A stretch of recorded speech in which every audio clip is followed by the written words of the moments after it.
He's sure fought at anywhere. Are you really gonna let a 9-year-old die on a stretcher tonight? He has no guardian, no insurance. Step away from the bed. His throat's swelling. His throat is closing. He's got minutes, maybe less. You've got a daughter at home. Think about that. I am thinking about her. That's exactly why I can't walk away. Touch that child and you're terminated tonight. Then fire me. That was Faith Anderson, Tenke. black ER nurse, single mother, $43 in her checking account.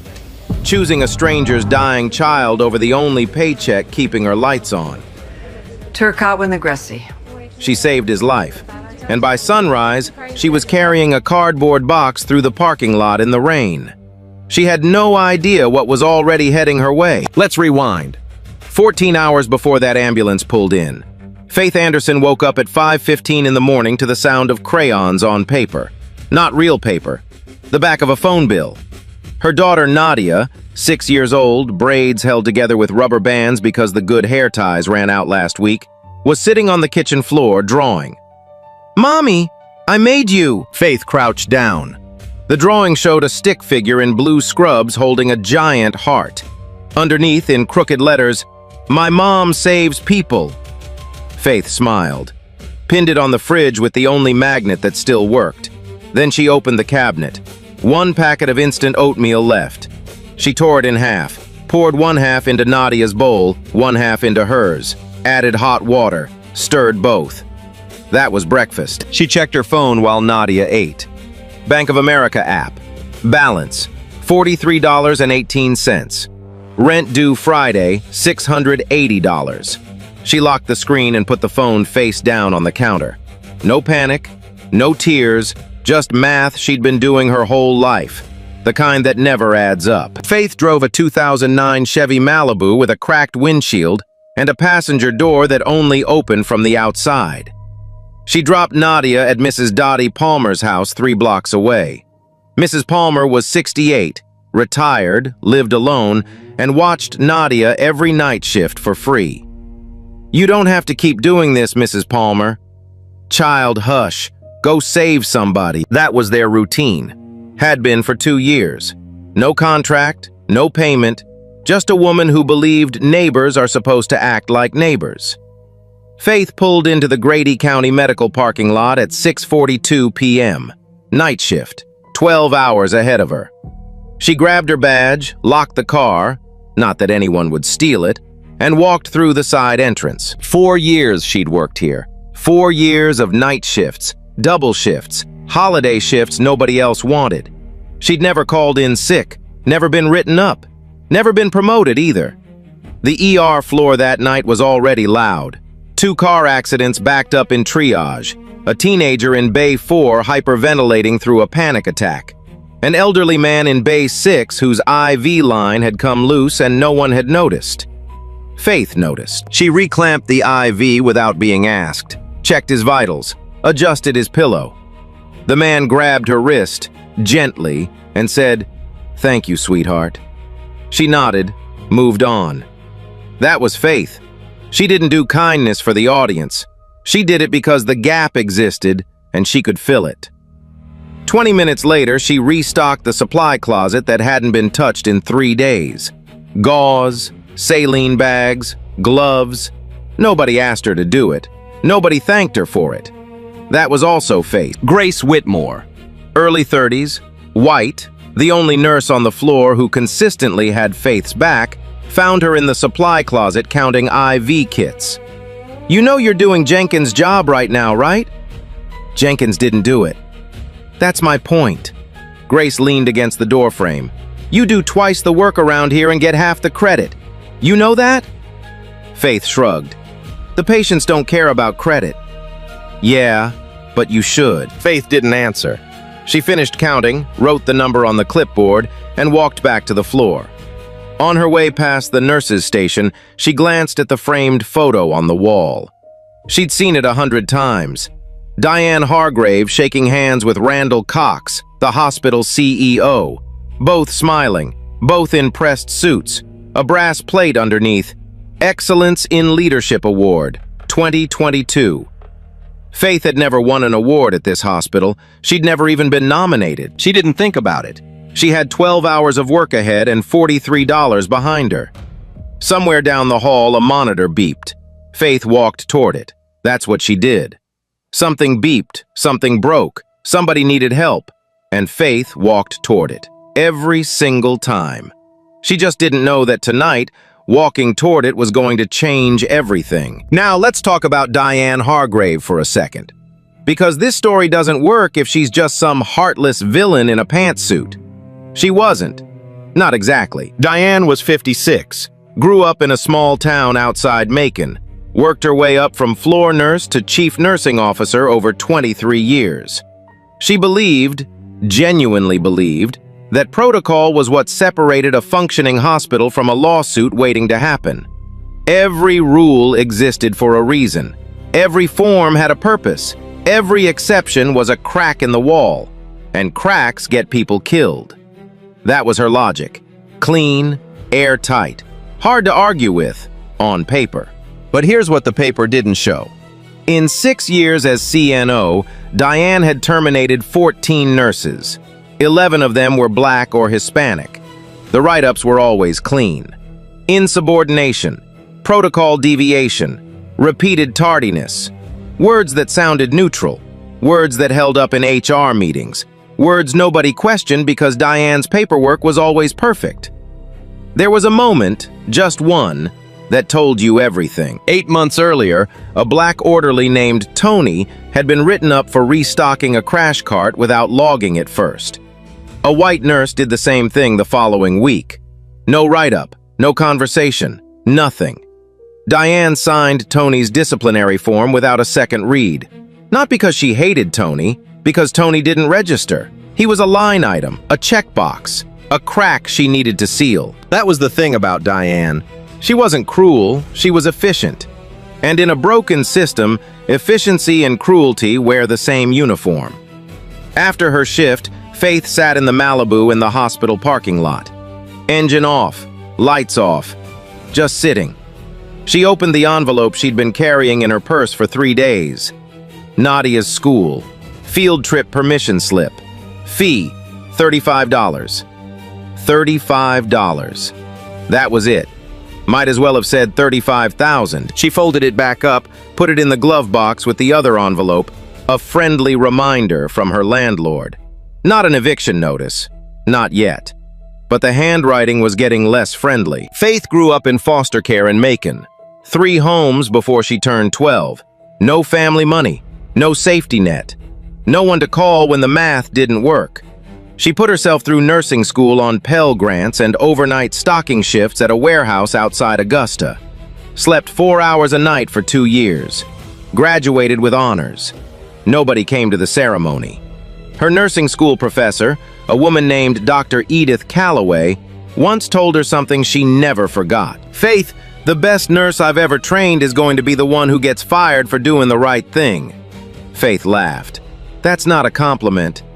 No, Dr. Calloway said. It's a warning. Faith thought about that sometimes. Late at night, in parking lots, with envelopes she couldn't open. She picked up Nadia from Mrs. Palmer's at 7 the next morning. Nadia ran to the car holding another drawing. This one had 2 stick figures.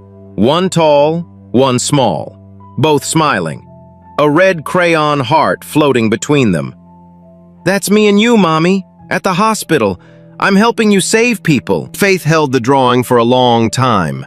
Longer than she needed to. Then she drove home, pinned it next to the first one on the fridge, and stood there staring at both of them while Nadia fell asleep on the couch.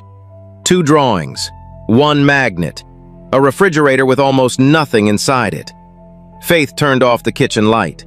She didn't know it yet, but in about 9 hours an ambulance was going to pull into her ER carrying a boy with no name and no shoes. And nothing about her life was ever going to be the same. Night shift started wrong and got worse. A thunderstorm, the kind that turns Georgia sky black at 7 p.m., rolled in hard. Power flickered twice in the first hour. 2 nurses called out sick. The ER was running on a skeleton crew, and the bones were already cracking. Faith was covering a double section, Bay 1 through Bay 8, 12 beds, one her. She moved fast. Vitals, charts, IVs, repeat. But the hallway kept filling up. A fender bender sent in 3 patients at once. A construction worker came in with a nail through his palm. A grandmother in Bay 3 kept pressing the call button because she was scared of the thunder. Faith answered every single one. Grace was working the other end of the floor. They passed each other once near the nurse's station. Grace looked at her and just shook her head. It's going to be one of those nights.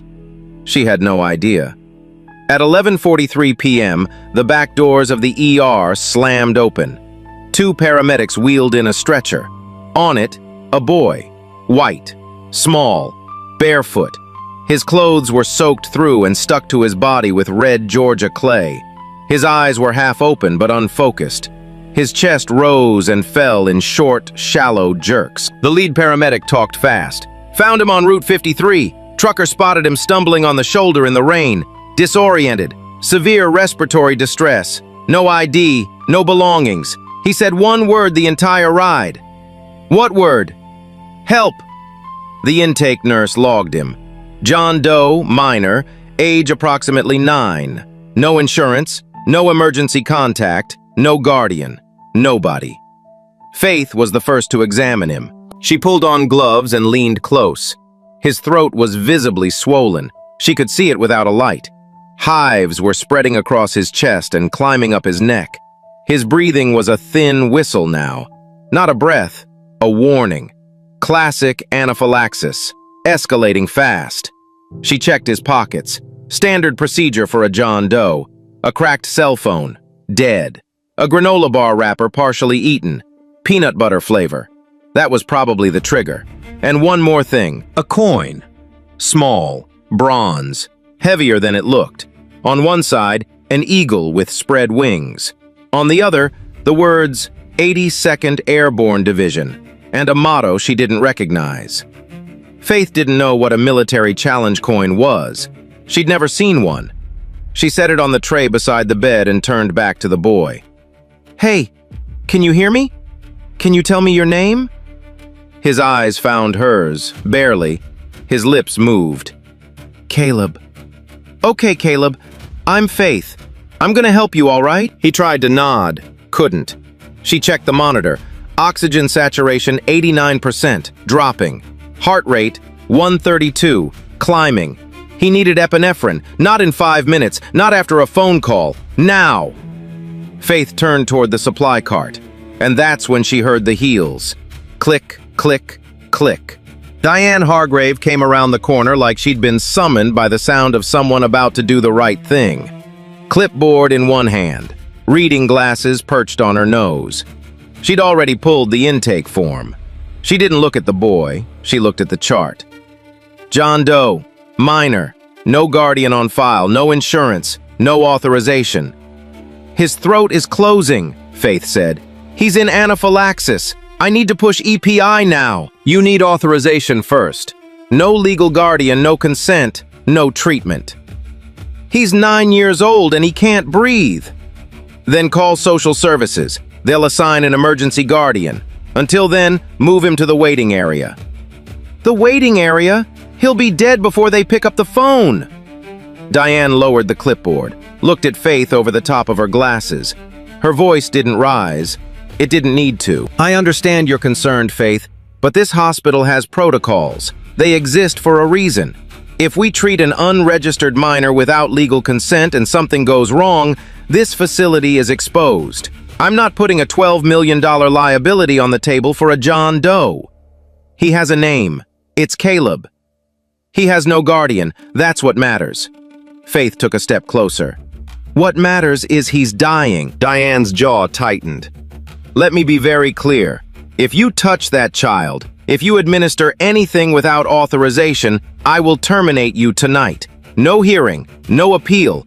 You will be escorted out of this building. Are we understood? Faith looked at Diane. Then she looked at Caleb. His lips were blue now.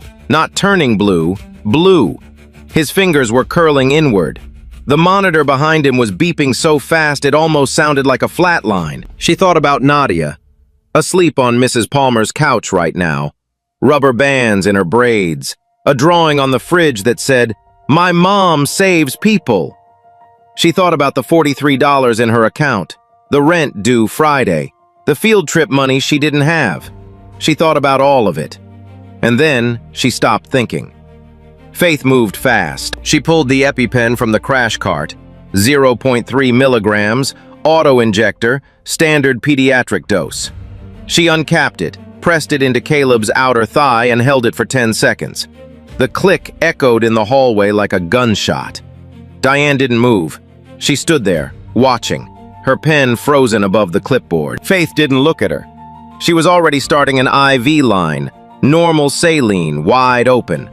She grabbed a pediatric oxygen mask, fitted it over Caleb's face, and adjusted the flow to 10 liters per minute. "Come on, Caleb, come on!" 20 seconds. His oxygen saturation held at 86. Didn't climb, didn't drop. 30 seconds. 87. 45 seconds. 89. 1 minute. 91. The hives on his chest started to fade, slowly like ink dissolving in water. His breathing deepened. The whistle in his throat loosened. His fingers uncurled. Dr. Nathan Brooks, the on-call resident, late 30s, overworked, decent, came jogging in mid-procedure. He saw the EpiPen on the tray, the IV running, Faith's hands steady on the oxygen mask. He didn't ask questions. He checked the monitor, listened to Caleb's chest, and looked at Faith. "Good call." "Thank you." They worked together for the next 40 minutes, stabilized Caleb's vitals, monitored for a biphasic reaction, started a low-dose epinephrine drip as a precaution. At 12:31 a.m., Caleb opened his eyes, really opened them. He looked up at Faith, this stranger in blue scrubs who had just pulled him back from the edge. "Thank you," he whispered. Grace Whitmore, standing at the edge of Bay 2, wiped her eyes with the back of her hand and said nothing. For about 90 seconds, the ER was quiet. The monitors beeped steady, the rain hammered the windows, and a 9-year-old boy was alive because one woman decided that protocol was not more important than a pulse. 90 seconds of peace. That's all Faith got. Diane was waiting in the CNO office, door open, lights on. She'd already typed the report. "Sit down, Faith." Faith sat. Her scrubs still had Caleb's mud on them. Unauthorized administration of medication to an unregistered minor. Violation of Protocol 11C, treatment authorization. Violation of direct supervisory instruction. Diane read it like a grocery list. No emotion, no pause. "Your employment at Grady County Medical Center is terminated effective immediately." "I saved a child's life tonight." "You violated protocol." "Protocol would have killed him." "Protocol protects this institution. And this institution kept you employed for 4 years." Diane closed the folder. "Your badge, please." Faith unclipped her badge, set it on the desk. Her hands were steady. Her voice wasn't. "You know this isn't right." Diane didn't respond. She picked up the phone. "Security to the CNO office, please." They gave Faith 10 minutes to collect her things. She packed a cardboard box in the break room, her stethoscope, a spare pair of scrubs, a photo of Nadia, and the fridge magnet, the one she kept in her locker for good luck, the one that held up Nadia's drawings at home.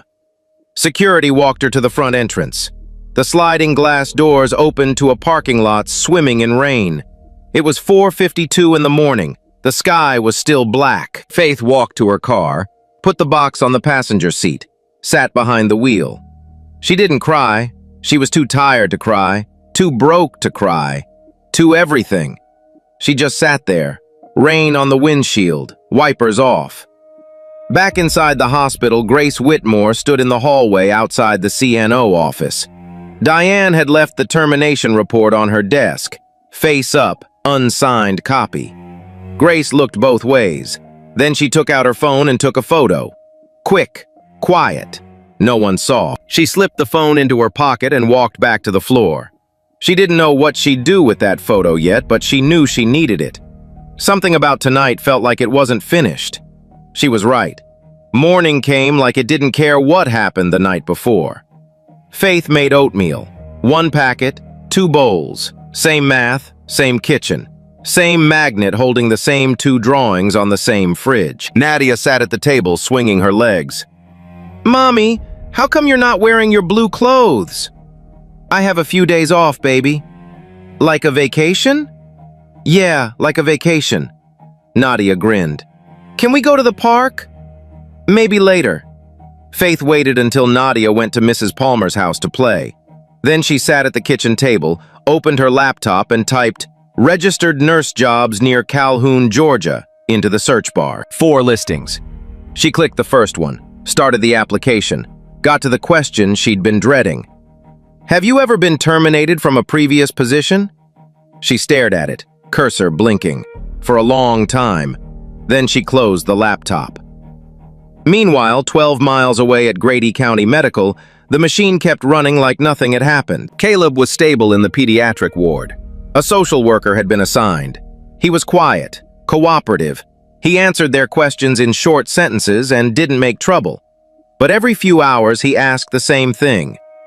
"Where's the lady who helped me?" The nurses on day shift looked at each other. Nobody answered. Nobody knew what to say. The kid in bed 4 was asking for a woman who no longer existed in this building system. Down the hall, Diane Hargrave sat in her office filing the incident report with HR clean language, neutral framing. Unauthorized treatment, protocol deviation, immediate corrective action taken. Every word chosen to protect the institution. Every sentence designed to make Faith disappear from the record the way you erase a line from a spreadsheet.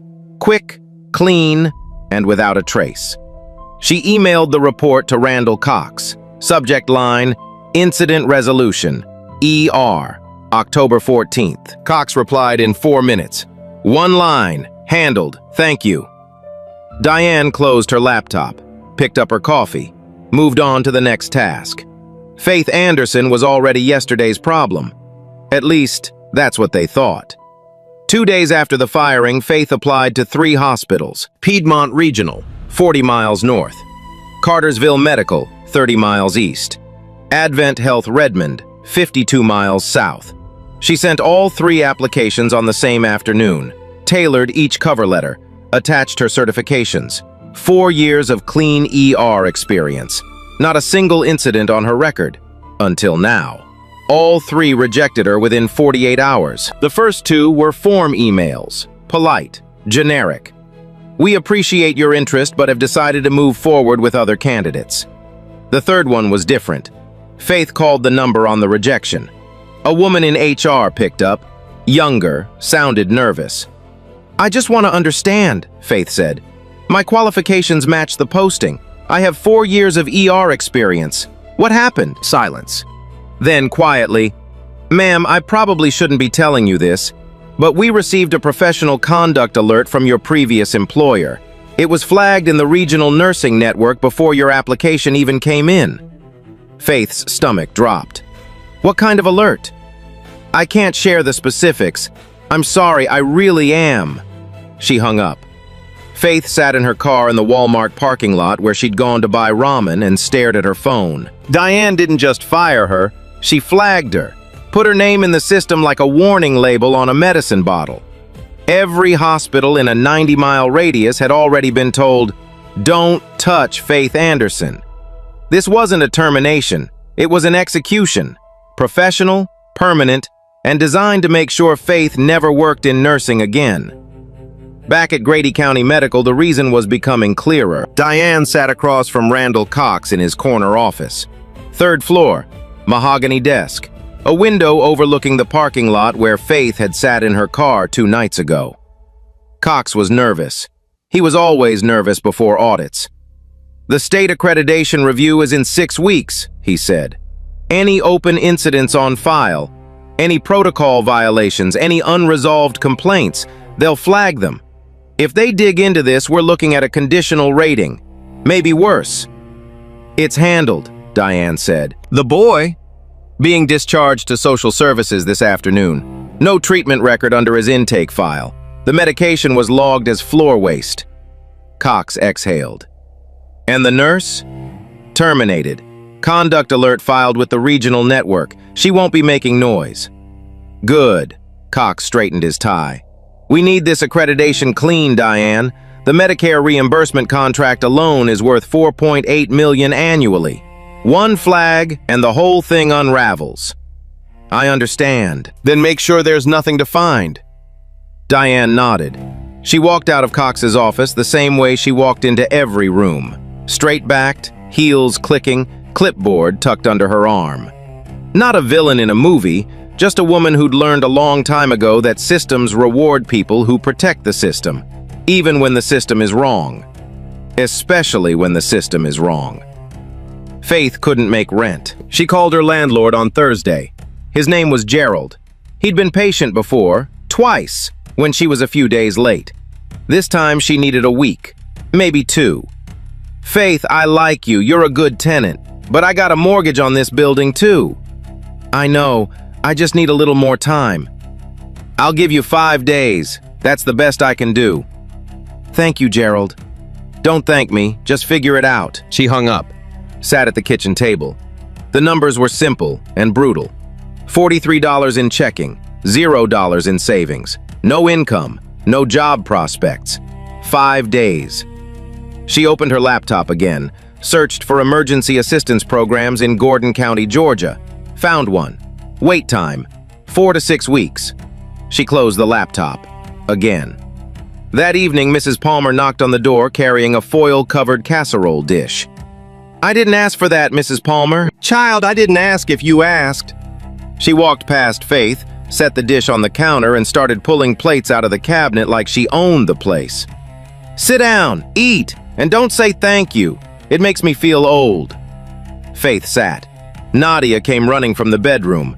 Miss Dottie, is that mac and cheese? Baked mac, with the breadcrumbs on top, the way your mama likes it. Faith watched her daughter climb onto Mrs. Palmer's lap. She bit the inside of her cheek hard enough to taste copper. Kindness. That's what kept showing up. Not money, not systems, not institutions. Just people who saw a gap and filled it without being asked. The same thing Faith had done for Caleb. The same thing the world was punishing her for. The next morning, Grace Whitmore showed up at Faith's front door with 2 things. The first was her phone, with the photo of Diane's termination report still on it. I've been sitting on this since that night. I don't know if it helps, but something about that report doesn't match what actually happened. The timeline's off. The medication log doesn't line up with what I saw. Faith looked at the photo. She didn't understand the discrepancies yet, but Grace did. The second thing Grace brought was a small bronze coin in a plastic bag. This was in the kid's pocket. Night shift put it in the personal effects tray and forgot about it. I grabbed it before they tossed it. Faith held it up. The eagle, the wings, 82nd Airborne Division. I looked it up, Grace said. It's a military challenge coin, 82nd Airborne. You don't just find these on the street, Faith. These are carried by soldiers and their families, passed down, personal. Faith turned the coin over in her hand. That kid they told you was homeless. He's not nobody. Grace paused. Whoever he belongs to, they're going to come looking for him. Faith didn't say anything. She set the coin on the kitchen table next to the casserole dish and the stack of bills she couldn't pay. She didn't know what to do with any of it yet, but 600 miles north, in a Pentagon office with no windows, someone already knew exactly what to do. Let's go back. 72 hours before the general's helicopter touched down, Fort Liberty, North Carolina, Office of the Commanding General, U.S. Forces Command. A room with no decoration except a flag, a desk, and a photograph of a boy grinning on a fishing dock. General Edmund Caldwell, 62 years old, 4 stars, 40 years of service, was reviewing a logistics brief when his aide knocked twice and walked in without waiting. That never happened. Sir, there's been an accident. Your daughter's vehicle, Route 53, North Georgia.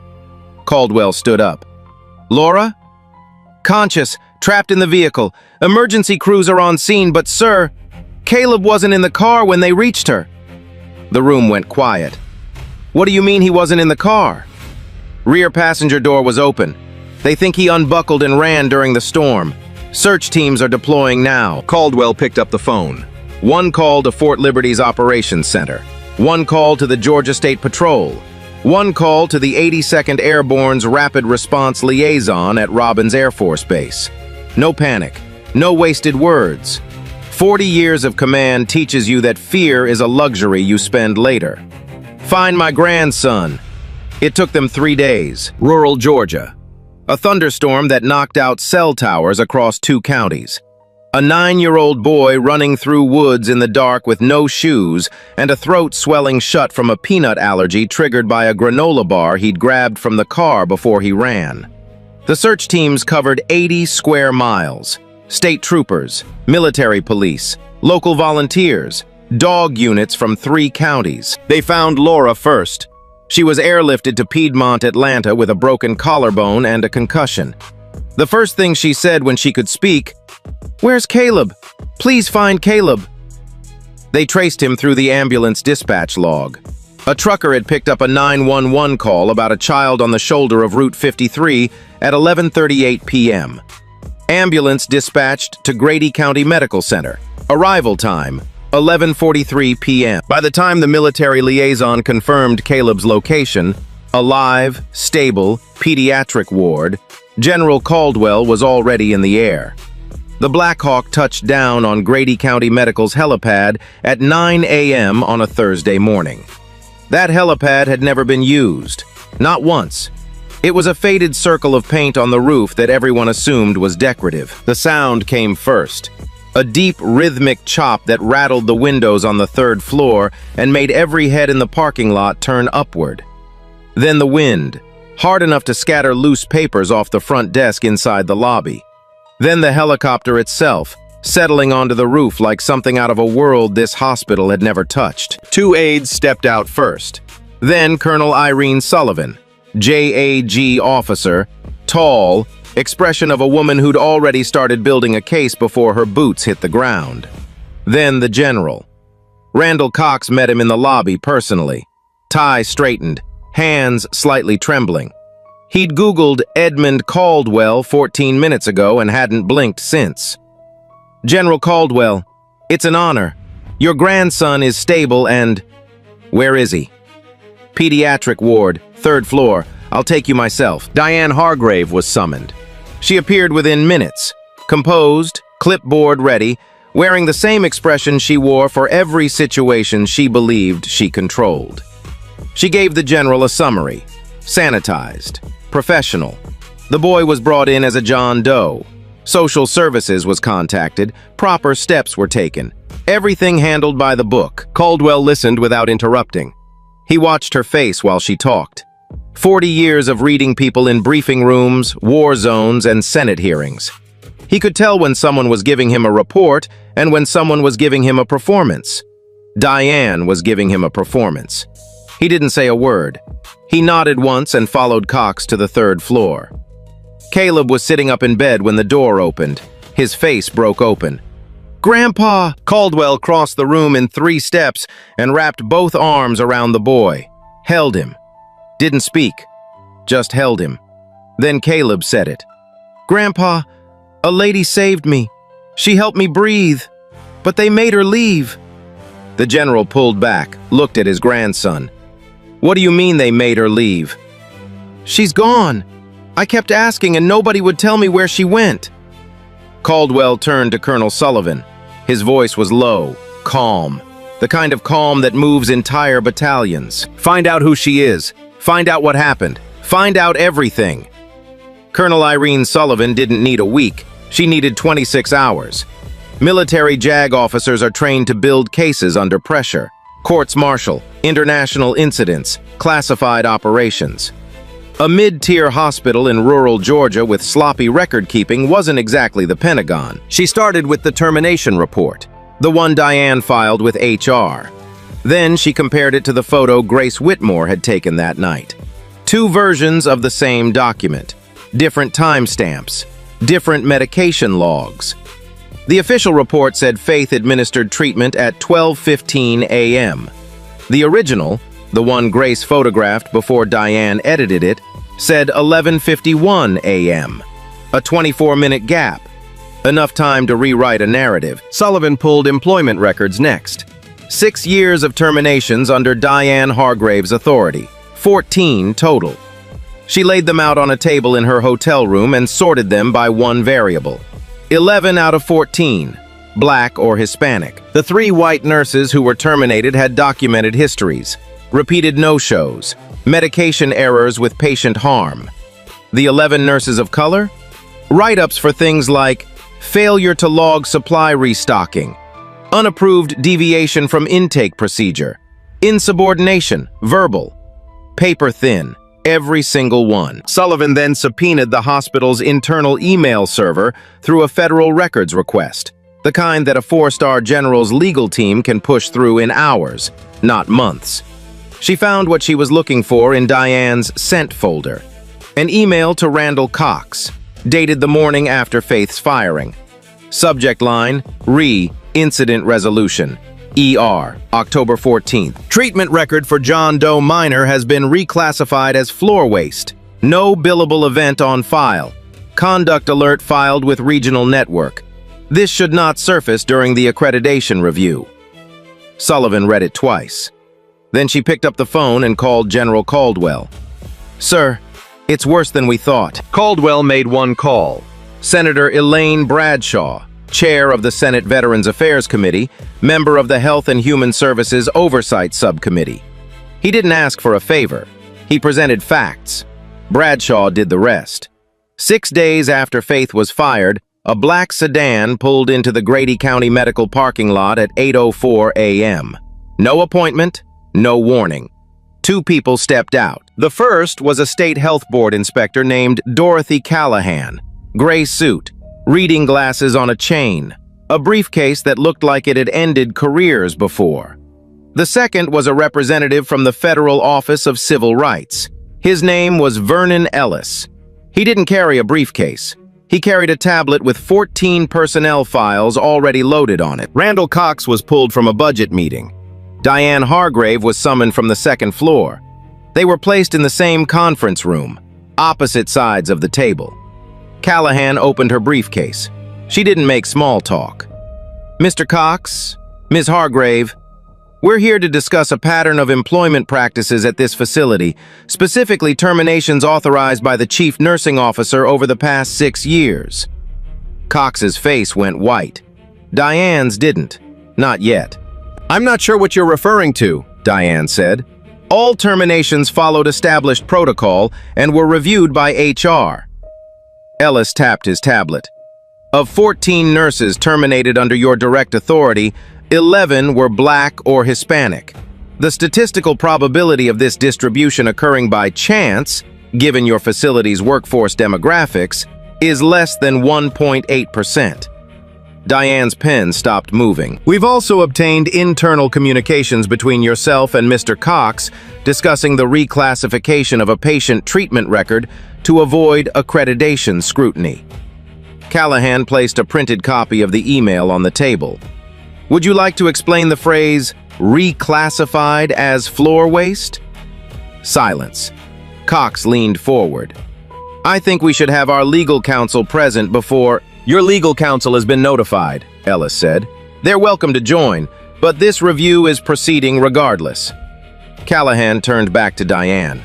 Ms. Hargrave, the termination report filed for Faith Anderson contains discrepancies in the medication timeline and was modified after initial completion. We have photographic evidence of the original document. Diane looked at the photo printout. Grace's photo. The one taken in the hallway at 4:52 in the morning while security was walking Faith out the front door. For the first time in this entire story, Diane Hargrave had nothing to say. Ms. Hargrave, you are suspended from your position effective immediately, pending a full investigation by the State Health Board and the Office of Civil Rights. Mr. Cox, you are placed on administrative leave effective today. Cox put both hands on the table like the room was spinning. Diane stood up, smoothed her jacket, walked out without a word. The same hallway Faith had walked through, the same glass doors, the same parking lot. Nobody watched her leave. That afternoon, General Edmund Caldwell drove to Calhoun, Georgia. Alone. No aide, No uniform. Just a 62-year-old man in a gray pullover and khaki pants, driving a rental sedan through small-town streets until he found the address Colonel Sullivan had written on a note card. He parked, walked up 3 concrete steps, knocked on a door with chipped paint. Faith opened it. She was wearing an old college sweatshirt and jeans. Nadia was behind her, peeking around her leg. "Can I help you?" "Ms. Anderson, my name is Edmund Caldwell. I'm Caleb's grandfather." Faith blinked. "Caleb? The boy from—" "Yes, ma'am. The boy whose life you saved." She didn't move. She didn't know what to say. "May I come in?" She stepped aside. The general walked into the apartment. Small kitchen, a table with a stack of unopened bills, 2 crayon drawings pinned on the fridge with 1 magnet, a casserole dish on the counter, Mrs. Palmer's, half-eaten. He looked at all of it. He didn't pity her. That was the thing about Caldwell. He'd grown up on a tobacco farm in North Carolina. He knew what $43 looked like. He knew what surviving on pride and stubbornness looked like. He respected it because he recognized it. "What they did to you was wrong," he said, "and it's over now. Diane Hargrave has been suspended. The hospital is under federal review. Your record will be cleared." Faith's hands were shaking. She pressed them together. "I want to offer you something," Caldwell said. "Not charity, opportunity. The Caldwell Foundation funds medical education scholarships. I'm creating a new track for people who've demonstrated the kind of courage that doesn't come with a rank." He looked at her. "Courage without rank still outranks cowardice with power. That's something I've believed for 40 years. You proved it in 90 seconds." Faith looked at the drawings on the fridge. "My mom saves people." She nodded. She couldn't speak yet, but she nodded. Nadia tugged on the general's sleeve. "Are you Caleb's grandpa?" "I am." "Is he okay?" "He's okay, because of your mom." Nadia smiled. "I know. She saves people. That's her job." 3 weeks later, Faith Anderson walked back through the front doors of Grady County Medical Center. Same doors, same hallway, same fluorescent lights buzzing overhead. But this time there was no cardboard box, no security escort, no rain. The hospital board had issued a formal apology, in writing, on letterhead, signed by every member. Her termination was expunged, her record cleared across the regional nursing network. She was offered her position back with full back pay and a promotion to senior ER nurse. She accepted the reinstatement, but she deferred her start date because Faith Anderson had other plans. The Caldwell Foundation scholarship covered full tuition, books, and a living stipend. Augusta University's pre-med program started in January. Faith had already enrolled. She was going to become a doctor. On her first day back in the building, just to sign paperwork, she passed the nurses' station. The framed photo of Diane and Cox was gone. In its place was a new policy notice: Patient Care Priority Protocol, Emergency Treatment Authorization for Unaccompanied Minors in Life-Threatening Situations. They called it the Anderson Provision. Faith stopped and read it. She didn't smile. She didn't need to. The words on that wall were doing the smiling for her. Grace Whitmore was promoted to Patient Advocacy Coordinator, a new role the board created after the investigation revealed that frontline nurses had no safe channel to report administrative misconduct. Grace was the obvious choice. She'd already proven she was willing to risk her job for the truth. Now the job was the truth. "You know," Grace said, leaning against the counter, "you still owe me a coffee for that photo." "I owe you a lot more than coffee. Start with coffee. We'll negotiate the rest." The reunion happened on a Saturday afternoon. Laura Caldwell Moore, recovered now, arm still in a sling, brought Caleb to Faith's apartment. Mrs. Palmer had made a pound cake. Nadia had cleaned the entire living room by herself, which mostly meant she'd pushed everything into one corner and put a blanket over it. Caleb came through the door and went straight to Faith. No hesitation. He wrapped both arms around her waist and held on. Laura stood in the doorway, tears already falling. "He hasn't stopped talking about you. Not one day." Faith knelt down to Caleb's level. "You were really brave that night, you know that?" Caleb shook his head. You were braver. General Caldwell watched from the hallway, hands in his pockets. He didn't come inside right away. He just stood there, watching a woman who had nothing give everything, and a boy who almost lost everything get it back. He smiled. First real smile in this whole story. 6 months later, Augusta University, room 214, Introduction to Human Anatomy. Faith sat in the third row with a notebook open and a highlighter between her teeth. She was the oldest person in the room by at least a decade. She didn't care. She was also the only person in the room who'd saved a life with an EpiPen in a hallway while her boss threatened to fire her. Her phone buzzed once. A photo from Mrs. Palmer. Nadia at the kitchen table holding up a new drawing. Crayon on real paper this time. A full box of 64 colors. A gift from Caleb. The drawing showed Faith, in a white coat, with a stethoscope. Underneath, in slightly better handwriting than before, "My mom is going to be a doctor." Faith smiled, put the phone away, kept writing. Dr. Nathan Brooks submitted a letter of recommendation for her med school application. He wrote one sentence that said more than the whole page. She didn't hesitate when it mattered. That's the only qualification that counts. Diane Hargrave's nursing license was suspended pending state review. Randall Cox resigned before the board could vote on his removal. Grady County Medical passed its accreditation, with conditions, and implemented the Anderson provision, guaranteeing emergency treatment for unaccompanied minors regardless of insurance status. The Caldwell Foundation's Civilian Hero Scholarship has since funded 3 additional recipients. Caleb visits Faith's apartment once a month.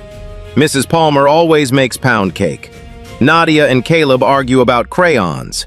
It looks like family, because it is. If this story hit you, really hit you, do me a favor, hit that like button, subscribe if you're not already, and leave me a comment. Have you ever been punished for doing the right thing? Or have you ever watched someone else get punished for it? I want to hear it, because stories like Faith's don't just happen in scripts. They happen every day, and they deserve to be told.